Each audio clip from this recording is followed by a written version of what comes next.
নমস্কার, আপনারা দেখছেন জেলার ১ নম্বর online TV channel Birbhum RC TV. শুরু করছি আজকের সংবাদ। বিস্তারিত সংবাদে যাবার আগে দেখে নেব সংবাদ শিরোনাম। পৌষ মেলার প্লট বুকিংয়ের টাকা বাড়িয়ে দেওয়ায় ক্ষোভ শান্তিনিকেতনে।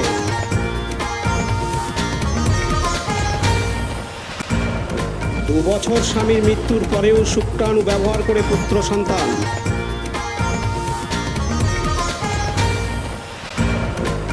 রক্ষাকালী পূজা উপলক্ষে রক্তদান শিবির সিউড়িতে।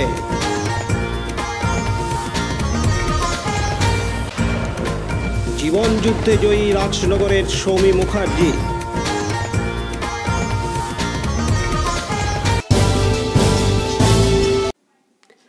পৌষ মেলার প্লট বুকিংয়ের টাকা বাড়িয়ে দেওয়ায় ক্ষোভ পুরোপুরি শান্তিনিকেতনে। আজ শনিবার ১৬ ডিসেম্বর থেকে শুরু হলো পৌষ মেলার প্লট বুকিং। প্রথম দিনেই ক্ষুব্ধ ব্যবসায়ীরা। তাদের অভিযোগ, রেট চার্ট প্রকাশ না করেই ৪ গুণ টাকা বৃদ্ধি করে প্লট দেওয়া হচ্ছে। শান্তিনিকেতন ট্রাস্ট জানায়, মেলার প্লট বুকিংয়ের ফি বৃদ্ধি নিয়ে কোনো আলোচনায় বৈঠকে হয়নি। সব মিলিয়ে পৌষ মেলার প্লট বুকিং নিয়ে চরম বিশৃঙ্খলা দেখা দেয়। যদিও বীরভূম জেলা পরিষদের সভাধিপতি ফাইজুল হক ওরফে কাজল শেখ বলেন, মানুষ খুব উৎসাহিত প্লট বুকিংয়ের জন্য। তিনি আরও জানান, রেট চার্ট নিয়ে ক্ষুব্ধ নয়, লোকজন যেটা ক্ষুব্ধ আছে সেটা হচ্ছে কত তাড়াতাড়ি আমাদেরকে স্টল দেওয়া হবে সেই নিয়ে। রেট চার্ট নিয়ে কালকে যখন আমরা সিদ্ধান্ত নিই তখন ডিএসএফ থেকে শুরু করে আমাদের বোলপুর মিউনিসিপ্যালিটি কাউন্সিল শুরু করে বোলপুরের আমাদের শান্তিনিকেতনের অধ্যাপকরা শুরু করে যারা দোকান নিতে ইচ্ছুক, স্টল নিতে ইচ্ছুক, তারাও হাজির ছিল। সকলকে নিয়ে আমরা কিন্তু এই রেট চার্জটা বা রেটে যে রেটটা আমরা নির্ধারণ করছি। সম্ভবত রেট চার্ট নিয়ে কেউ ক্ষুব্ধ নয়, আর স্টল নিতে আগ্রহী যারা আছে দেখতে পাচ্ছেন হাজার হাজার মানুষ সমবেত হয়েছে। তো সুতরাং এটা একটা সময় সাপেক্ষ ব্যাপার আছে, আর আমরা এটা ধীরে ধীরে ডিস্ট্রিবিউট করার জন্য আমাদের যারা আধিকারিকরা আছে তারা ডিস্ট্রিবিউট করছে। সংসদ পৌরসভা মর্যাদা শুরু করে ভাইস চেয়ারম্যান থেকে শুরু করে মিউনিসিপ্যালিটির আর আরও কাউন্সিলর আছে, আমাদের আরও সকলে মিলিত হয়ে ডিস্ট্রিবিউট করে সময় একটু লাগবে। এই জন্য মানুষ একটু উৎসাহে আনন্দে আত্মহারা হয়ে তারা হয়তো চাইছে যত দ্রুত সম্ভব আমাদের স্টল বন্টন করা হোক, কিন্তু ধীরে ধীরে সবই সম্পন্ন হবে। আজকের মধ্যে বা ১-২ ঘন্টার মধ্যে হয়তো এটা কমে যাবে ভিড়টা। তবে এই পৌষ মেলার আয়োজক বিশ্বভারতী কর্তৃপক্ষ ও মহর্ষি দেবেন্দ্রনাথ ট্রাস্ট নয়, এই মেলার আয়োজক রাজ্য সরকার। এদিন থেকে পৌষ মেলার স্টলের জন্য প্লট বুকিং শুরু হয়, কিন্তু ব্যবসায়ীদের অভিযোগ, কোনো রকম রেট চার্ট প্রকাশ না করেই প্লট বুকিং হচ্ছে। আর প্লট বুকিংয়ের জন্য ৪ গুণ ফি বৃদ্ধি করা হয়েছে। অর্থাৎ ২০১৯ সালে প্রতি স্কোয়ার ফুট প্লট ২৫ টাকা ছিল, এবার ১০০ টাকা করা হয়েছে।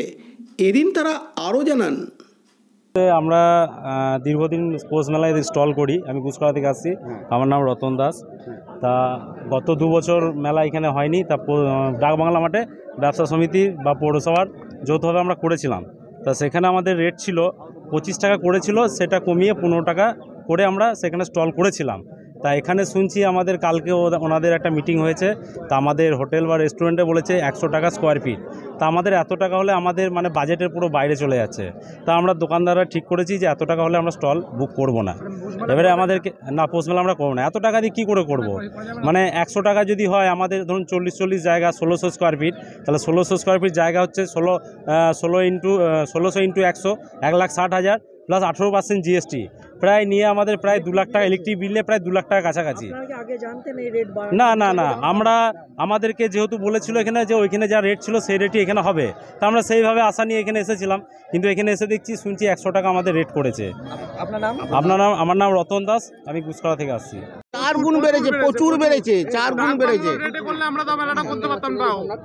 ডাকবাংলা মাঠে যে যা ছিল যারা ওনারা কিন্তু তবু সবারই কথা চিন্তা করেছিল, এখানে তো কারোর কথা চিন্তাই করা হয় নাই। এখানে যারা যারা ইয়েতে আছেন তারা তো প্রচুর রেট বাড়িয়ে দিয়েছে, ধারণার বাইরে। মানুষ কোথায় দাঁড়াবে সেটা খুঁজে পাচ্ছে না। ওনাদের চিন্তা করা উচিত যে পয়সাটা সবারই কিন্তু মেহনত করা পয়সা, উড়ে আসা বা এদিকে আসার পয়সা নয়। সেই রেট চার্ট প্রকাশ করা এমনি বলা হচ্ছে না, কিন্তু যেখানে জানলা দিকে দাঁড়ালেই বোঝা যাচ্ছে কত লাগবে না লাগবে, সেই হিসাবে আমরা পিছিয়ে চলে আসছি।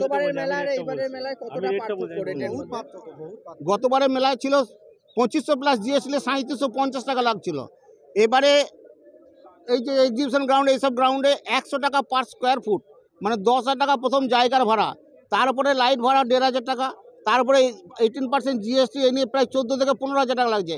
যেটা 3750 ছিল সেটা 14 থেকে 15,000 টাকা লাগবে পার 10 ফুট বাই 10 ফুট ব্ল্যাঙ্ক জায়গা, মানে খালি জায়গা 5 দিনের মেলাতে।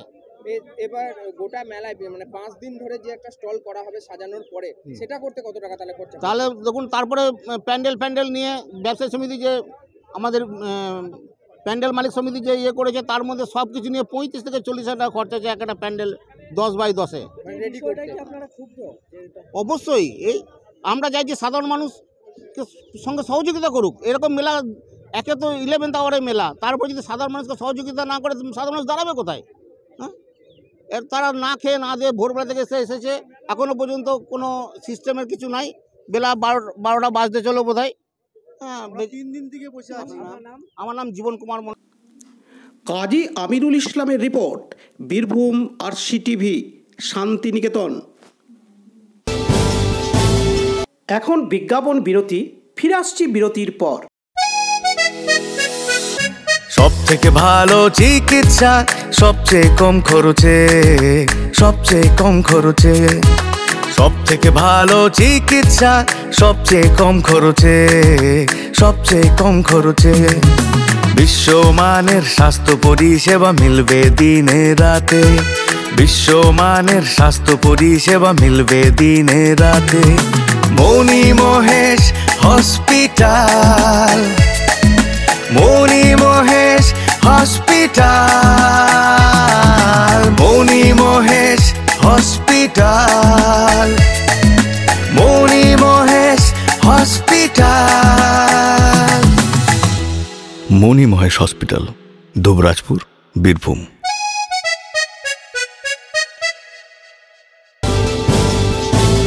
ফিরে এলাম বিরতির পর। বীরভূমের মোরারই থানা এলাকার এক মহিলা, নাম সঙ্গীতা কেশরী, স্বামীর নাম অরুণ প্রসাদ কেশরী। বিবাহ আবদ্ধ হওয়ার পরও তাদের কোনো সন্তান হয়নি দীর্ঘদিন। এর মধ্যে 2 বছর আগে কোভিডে অরুণ প্রসাদ কেশরী মারা যান।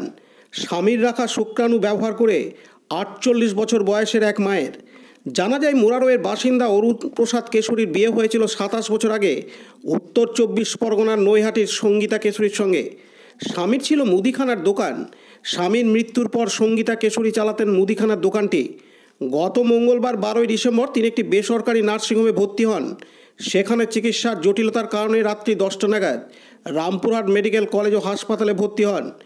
সেদিন রাত্রি 11টা নাগাদ অস্ত্রোপচার করে 2.5 কেজি ওজনের পুত্র সন্তান জন্ম দেন সঙ্গীতা কেশরী। স্বামীর মৃত্যু হওয়ার পরও, IVF পদ্ধতির মাধ্যমে বাচ্চা হওয়ার পরও পরিবারের কেউ নেই তার পাশে। তার সাহসিকতার জন্য কুর্নিশ জানিয়েছেন এলাকার মানুষ। এখনও পর্যন্ত তিনি একাই রয়েছেন রামপুরহাট মেডিকেল কলেজ হাসপাতালের ক্রিটিক্যাল কেয়ারে অসুস্থতার কারণে। তবে তিনি সুস্থ আছেন, এদিন হাসপাতালের পক্ষ থেকে জানানো হয়। হ্যাঁ, ভালো লাগছে কথাটা শুনে। চিকিৎসা বিজ্ঞানের এই যে অভিনব ঘটনা, সেই ঘটনার আমরা সাক্ষী এবং অংশীদার। একটি মা যার স্বামী মারা গেছেন, কিন্তু তার শুক্রাণু রক্ষিত ছিল একটি জায়গাতে।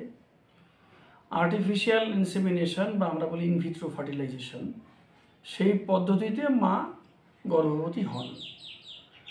এবং এই যুগে প্রত্যন্ত গ্রামের একটি মেয়ে এরকম একটি সিদ্ধান্ত নিয়ে চিকিৎসা বিজ্ঞানকে কাজে লাগিয়ে গর্ভবতী হয়েছেন এবং মা হয়েছেন, এটি একটি বিশেষ ঘটনা হিসেবে আমরা উল্লেখ করতেই পারি। আমাদের ভালো লাগছে এই ভেবে যে মা গর্ভবতী হওয়ার পরে আমাদের হাসপাতাল এবং নিকটবর্তী জায়গাগুলোতেই তিনি পরিষেবা গ্রহণ করেছিলেন এবং আমাদের হাসপাতালেই তিনি বাচ্চা প্রসব করেছেন। যদিও সিজারিয়ান সেকশন করেই বাচ্চা হয়েছে। এরপরে যেটি আরও বিশেষভাবে বলা যায় যে বয়সে তিনি মা হয়েছেন, সেটা একেবারে জীবনের মা হওয়ার শেষ বয়স, 48 বছর বয়সে তিনি মা হয়েছেন। তার সঙ্গে ডায়াবেটিসে আক্রান্ত, উচ্চ রক্তচাপও তার আছে, তার চিকিৎসা তিনি পাচ্ছেন। এইরকম একটি মা একটু কঠিন পরিস্থিতির মধ্য দিয়ে মা হয়েছেন। এবং আমরা যখন এই আর্টিফিশিয়াল ইনসেমিনেশন বা ইনভিট্রো ফার্টিলাইজেশনের সঙ্গে যুক্ত হতে পারলাম, সেটা ভেবে আমাদের সত্যি আনন্দ হচ্ছে, আমরা গর্বিত এবং আমরা চাই এরকম যে মায়ের আর কেউ নেই, চারপাশে কেউ থাকছে না, তারা যদি এইরকমভাবে এগিয়ে আসেন তাহলে আমাদের সমাজের এই মানুষগুলো খুশি হবেন। আমাদের ভালো লাগছে, আমরা পরিষেবা দিচ্ছি, মা এবং বাচ্চা দুজনেই ভালো আছে। পাশাপাশি এদিন যে ছেলেটি বাচ্চা অবস্থা থেকে মুদিখানার দোকানে থাকতো সে বলে, আমি যখন ছোটো ছিলাম আমি যখন ছোটো ছিলাম আমাদের বাড়িতে দোকান ছিল একটা, আমার নানা যখন দোকান করলো, কাকুর সঙ্গে পরিচয়, আমার তখন থেকে পরিচয়। যেন কাকু বললো আমার গায়ে থেকে যায়, আমার কেউ নাই, ছেলেমেলে কেউ নাই। কাকিমাও বললো আমাদের গায়ে থেকে যাও, ভালো থাকবো আমাদের কাছে। প্লাস আমাকে ভালো রেখেছে, আজ পর্যন্ত ভালো রেখেছে আমাকে। কাকিমা যখন আমি তো এইসব ছোটো ছিলাম অনেক, তা আমি জানি গায়ের মধ্যে হলো এখন বড়ো হয়েছে, এখন 16 বছর হয়েছে আমার। তো আমি শুনলাম কাকু রাখা আছে, যে কাকু জিনিসটা করেছে তা শুকানো রাখা আছে, আমি ওটা শুনলাম। অত আমি যেটা আমি বুঝি না, আমি জানি না এটা কী জিনিস। এখন বুঝলাম কি সেই শুকানো বাচ্চা হয়েছে কাকিমা। এখন যদি আমি নিয়ে আসি গাড়ি করে, অনেক ব্লাড বাইর হচ্ছিলো বাড়িতে সকাল থেকেই, তা আমরা মা আর আমি নিয়ে এলাম, মাকে আমি ফোন করে ডাকলাম, তো মা আমি নিয়ে এলাম, প্লাস গাড়ি করে আনলাম আমরা। গাড়ি করে আনলাম, তো কেউ বাড়ির ফ্যামিলি বাইরে হচ্ছিলাম, তখন বাড়ির ফ্যামিলি কেউ বললো না যে কোথায় নিয়ে যাচ্ছে আমার কাকিমাকে। কেউ কিছু বললো না, কেউ কিছু বললো না। মা আমি নিয়ে এলাম, রাত্রে নার্সিং হোম নিয়ে এলাম, মোহন নার্সিং হোম নিয়ে এলাম। তো সকাল থেকে কিছু খবর পেলাম না, রাতের বেলায় বলছে আমাদের কিছু হবে না, এটা ট্রান্সফার করলো হসপিটাল, রামপুরহাট হসপিটাল। আমরা হসপিটালে ট্রান্সফার করলো। তারপর শুনলাম রাত 11:10 বাচ্চা হয়েছে শুনলাম। নিয়ে এলো, আমাদের বাচ্চা দেখালো, বাচ্চা এখন ভালো আছে। বাচ্চার মা আইসিইউতে ভর্তি করলো, বাচ্চার মা এখন ভালো আছে, আজকে ভালো আছে বাচ্চার মা। আর বাড়ির লোককে আমরা ফোন করলাম, তো বলছে 4 দিন 11 তারিখ থেকে আমরা ফোন করছি সবাইকে, কেউ আসবে, আমরাও আরাম পাবো, মা আমি আরাম, সকাল থেকে আমরা কিছু খাওয়া দাওয়া ভালো হচ্ছে না কাকিমার জন্য। তারা কেউ আসেনি, খোঁজ ফোনই করছে না। আমরা যখন করছি তো আমরা যখন করছি ফোনটা, যাকে ফোন করছে ও বলছে আমি ব্যস্ত আছি, ও বলছে আমি বাইরে আছি।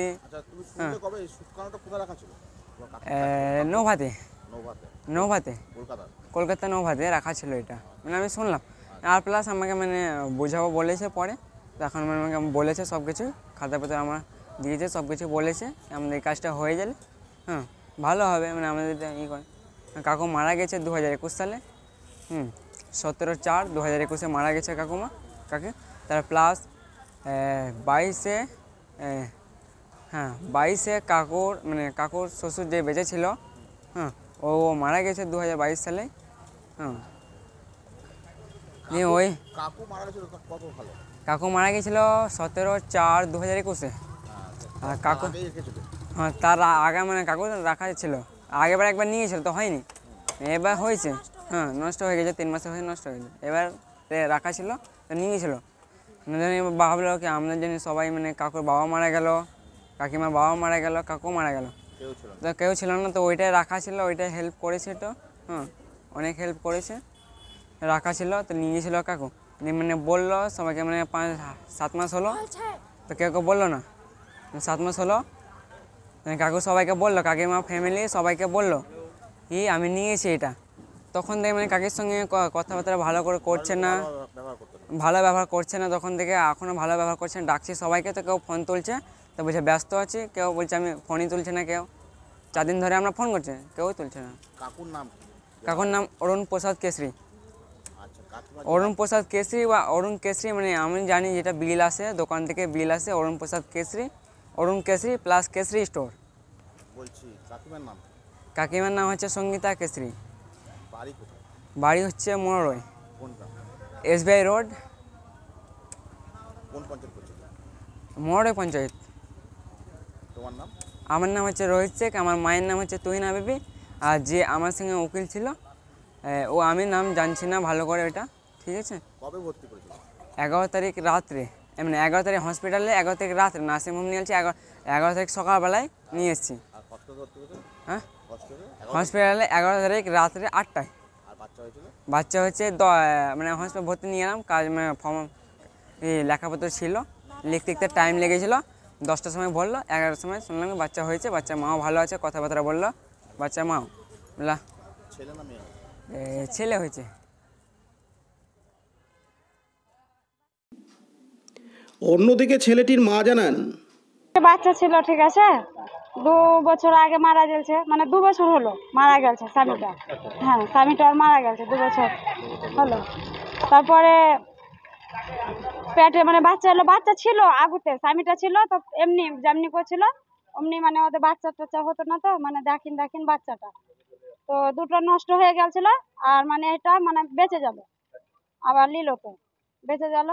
তো এবার বাচ্চা নেওয়ার জন্য মানে ওদের ঘরের লোক আপত্তি করছে, কি তুমি বাচ্চা নিলা তো মানে জায়গা জমির ভাগ জানেন তো, এখনকার জায়গা জমি না থাকাও দোষ, না থাকাও দোষ। মানে বাচ্চাটা নেওয়ার জন্য ঘরওয়ালারা ওদের ঘরের লোক কেউই আসে না। মানে কিভাবে, মানে সুগার ছিল আর প্রেসার, মানে মাথাতে চেপে স্ট্রোক হয়ে গেছিল। হ্যাঁ, 2 বছর হলো। করোনার সময় আমি এটা ঠিক বলতে পারলাম না, ঠিক আছে, ওটা আমার ছেলে জানে, আমি বলতে পারবো না। হ্যাঁ, তো এবার মানে আমি বাইরে থাকি, আমি এখানে থাকি না এখন। আমার ছেলে থাকে, যখন 7 বছর কাল আমার ছেলে, তখন আমার ছেলে ওর কাছেই থাকে। ওরাই এখন ঠিক আছে, এখন ভালো আছে, সুস্থ আছে, বাচ্চাও ভালো আছে। কাজী আমিরুল ইসলামের report, Birbhum RCTV, Rampurhat.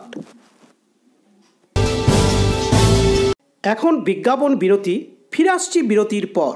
RCS Network, High Speed Internet Broadband Cable TV and Landline Service Provider, Dubrajpur, Birbhum. আমাদের এখানে পাবেন BSNL, RailTel, city alliance, NGO ফাইবারের internet, cable TV and landline টেলিফোনের কানেকশন নিতে যোগাযোগ করুন। দুবরাজপুর 034462296277 7449000072 9732202011 8207037404।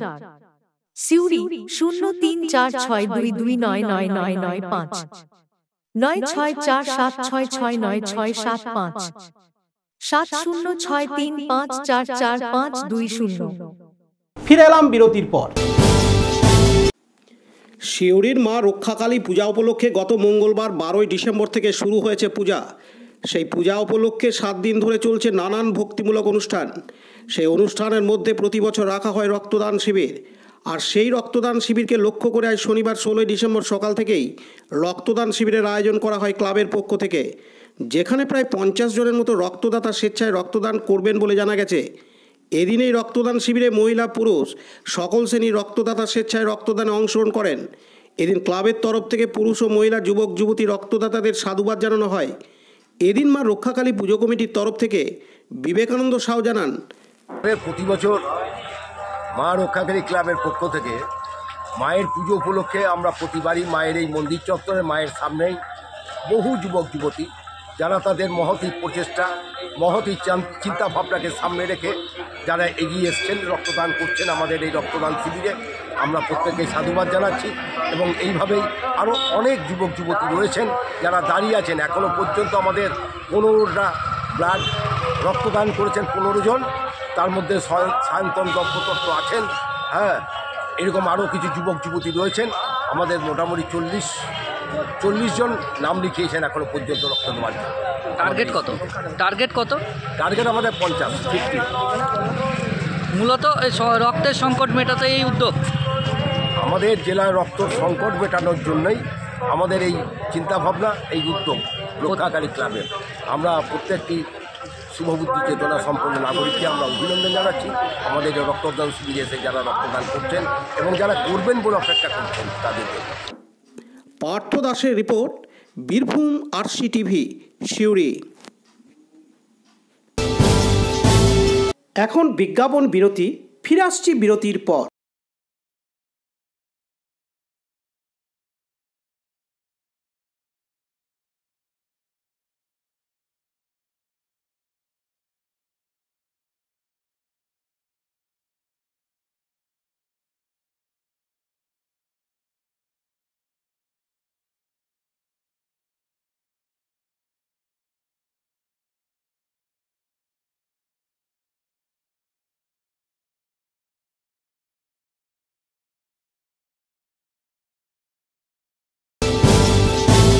ফিরে এলাম বিরতির পর। রাজনগরের পাতাডাঙ্গা গ্রামের পেশায় গৃহশিক্ষক কল্লোল মুখার্জি ও তার স্ত্রী শুক্লা মুখার্জির বাড়িতে যখন ছোট্ট ফুটফুটে সৌমির জন্ম হয়, তখন বাবা মা উভয়ে আত্মহারা হয়ে স্বাভাবিকভাবেই ভেবেছিলেন 8-10টা ছেলেমেয়ের মতোই স্বাভাবিকভাবেই আস্তে আস্তে বড় হয়ে উঠবে সৌমি। কিন্তু বছর পেরোতে না পেরোতেই তারা বুঝতে পারেন সৌমি আর 10টা ছেলেমেয়ের মতো নয়। একটু বড় হলেই বাবা মা বুঝতে পারেন সৌমি শারীরিক দিক দিয়ে প্রতিবন্ধী। কিন্তু তারা হতাশ হননি, বরং নিজেরা দৃঢ় প্রতিজ্ঞ হয়ে সিদ্ধান্ত নেন যেভাবেই হোক তাদের একমাত্র মেয়েকে স্বনির্ভর করে তুলে সমাজে আর 5-10টা স্বাভাবিক মানুষের মতোই মাথা তুলে দাঁড় করাবেন। করেছেনও তাই। ছোট্ট সৌমি পাতাডাঙ্গা প্রাথমিক বিদ্যালয় এবং পরে Suri municipality free primary school, তারপর সিউড়ি আরটি গার্লস ও পরে তাঁতিপাড়া আইটি গার্লস স্কুল থেকে উচ্চ মাধ্যমিকের পর একটি প্রতিষ্ঠানে ডিএড করার পর বাংলায় অনার্স সম্পূর্ণ করে বর্তমানে তিনি মাস্টার্স ডিগ্রি পাঠরতা। এর মধ্যে তিনি সম্প্রতি রাজনগর বিএলআর অফিসে ডাটা এন্ট্রির কাজে যুক্ত হয়েছেন। শারীরিক প্রতিবন্ধী হওয়া সত্ত্বেও নিজের লক্ষ্যে স্থির থাকলে যে সফল হওয়া যায় তার প্রকৃষ্ট উদাহরণ এই সৌমি মুখার্জি। তার এই সাফল্যের পেছনে তার বাবা মা ছাড়াও আরেকজনের অবদান রয়েছে, যিনি হলেন সর্বশিক্ষা মিশনের রাজনগর চক্রের বিশেষ প্রশিক্ষিকা অপর্ণা দাস। তিনি সবসময় তার ছায়াসঙ্গী হিসেবে থাকতেন। সৌমির কাজে ভূয়সী প্রশংসা করেছেন রাজনগরের বিএলআরও বিদ্যুৎ কুমার নন্দী। এদিন তিনি জানান, আমার অফিসে সৌমি মুখার্জিকে ডাটা এন্ট্রি অপারেটর হিসাবে এডিএম সাহেব পাঠান। উনি আমাদের অফিসে যোগদান করেন। যোগদান করার পর থেকে তিনি অত্যন্ত দক্ষতার সঙ্গে কাজ করে চলেছেন। তার কাজ এতই ভালো যে আমাদের অফিসে সকলেই তার প্রশংসা করে। সে খুব মিশুকে। সে যে শারীরিক প্রতিবন্ধককে জয় করে এরকম কাজ করছে, এটা সত্যি একটা উজ্জ্বল দৃষ্টান্ত। আশা করব আগামী দিনে এই সকল প্রতিবন্ধীরা তার পথকে অনুসরণ করে শারীরিক প্রতিবন্ধককে জয় করে তাদের উন্নতির পথ রচনা করবে। পাশাপাশি সৌমির বাবা মা কল্লোল মুখার্জি ও শুক্লা মুখার্জি বলেন, জীবন যে কষ্ট করেছি সেই কষ্টের যে ফল, সেই কষ্টের ফল আমরা এই চাকরির মাধ্যমেই পেয়েছি। কষ্টের ফল আমরা পেয়েছি। আমরা যে ওকে যে ক্লাস 1 থেকে যেভাবে মানুষ করেছি, নিজের মানে গাইডেন্সের মধ্যে ওকে প্রতিবন্ধী বলে যে ওকে আমরা অগ্রাহ্য করেছি, সেটা কিন্তু আমি এবং আমার মিসেস এটা কিন্তু আমরা কোনো সময় ভাবিনি।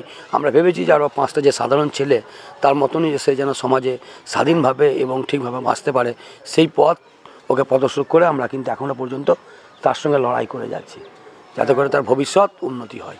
আপনি কি করেন? আমি টোটালি বেকার, তবে আমি গৃহশিক্ষক, প্রাইভেট টিউশন পড়াই। হ্যাঁ, ও জন্ম থেকেই মানে এই প্রতিবন্ধী। হ্যাঁ, ওকে বিভিন্ন রকম বহু ডাক্তারকে দেখানো হয়েছিল। ও অবহেলা আমি করিনি। কোনো ট্রিটমেন্টের দিক থেকেই বলুন বা এডুকেশনের দিক থেকে বলুন, সুখ স্বাচ্ছন্দ্য কোনো দিক থেকেই ওকে আমি প্রতিবন্ধী হিসেবে যে ওকে পেছিয়ে রাখবো, এটা আমার কোনোদিনই মানসিকতা ছিল না, এখনও নেই।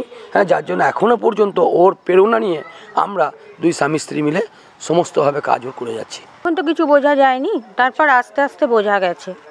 যখন ও দেরি করে ঘাড় সোজা হয় 11 মাস বয়সে, তখন একটু চিন্তার বিষয় ছিল। তারপরে হাঁটতে পারলো না, সেটাও একটা চিন্তার বিষয় ছিল।